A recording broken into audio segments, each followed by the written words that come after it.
वहीं मंडी संसदीय सीट से बीजेपी सांसद कंगना रनौत का कहना है कि जिस उम्र में लड़कियां प्रेम पत्र लिखती हैं उस उम्र में उन्होंने फिल्म इंडस्ट्री में स्क्रिप्टें लिखी हैं, उन्हें सही ढंग से अपना बचपन जीने का मौका नहीं मिला। जबकि दूसरी तरफ सोनिया गांधी के बच्चों का बुढ़ापे में भी बचपन खत्म नहीं हो रहा है। कंगना ने किसानों के हितों पर भी अपनी बात रखी। उन्होंने कहा कि किसानों के जो हितकारी घाटे हैं उन्हें पूरा किया जाना चाहिए, इसके लिए किसानों को भी चाहिए वे अपनी आवाज उठाएं।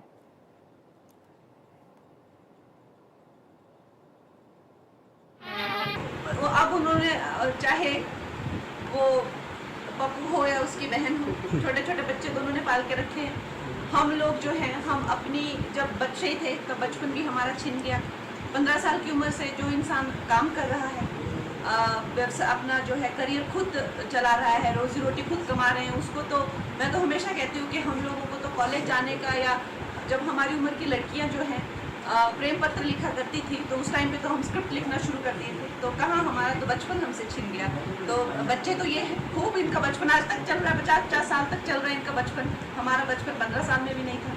डेफिनेटली आप सब जानते हैं कि किस तरह का यहाँ पर माहौल है, और ये जो है ऐसा नहीं है कि ये सिर्फ हिमाचल के ही लोगों को लूट रही है। ये जहाँ जहाँ पे कांग्रेस सरकार है वहाँ पे इस तरह की जो है आर्थिक आपत्ति आई हुई है। तो हम देख रहे हैं, पूरा देश भी देख रहा है कि क्या हो रहा है। और ये बात सबने देखी थी इलेक्शन के टाइम पे भी कि ऊपर से ऑर्डर आता था कि अब 600 करोड़ चाहिए, अब 400 करोड़ चाहिए, अब 1000 करोड़ चाहिए, और ये पैसा जो है वहाँ जाता है। गलत खबरें उड़ा देना या इस तरह से किया है, लेकिन ये ज़्यादा दिन टिकने वाला नहीं है, क्योंकि भारतीय अच्छे से जानते हैं कि ये एक ही बेटी है जो अपना नुकसान करके जो है देश का लाभ सोचती है, और कोई अपना नुकसान करके देश के लाभ नहीं सोचते हैं। सब सोचते हैं कि हमारा भी फायदा होना चाहिए, फिर देश का फायदा हो जाए। तो कोई ये लड़की जो है अपना करियर इसने बर्बाद कर लिया, अपनी जो है सिक्योरिटी लेके ये घूमती है, इसकी आज जिंदगी खतरे में है। आज ये देश के लिए बोलती, देश की बेटियों के लिए और देश की जो है वो सुरक्षा के लिए, टुकड़े ना हो, टुकड़े गैंग के खिलाफ मैं अकेली खड़ी हुई हूँ। तो ये देश देख रहा है और इसमें कोई दो राय नहीं है कि सब मेरा जो मन है वो एक बच्चा जन जन जानता है।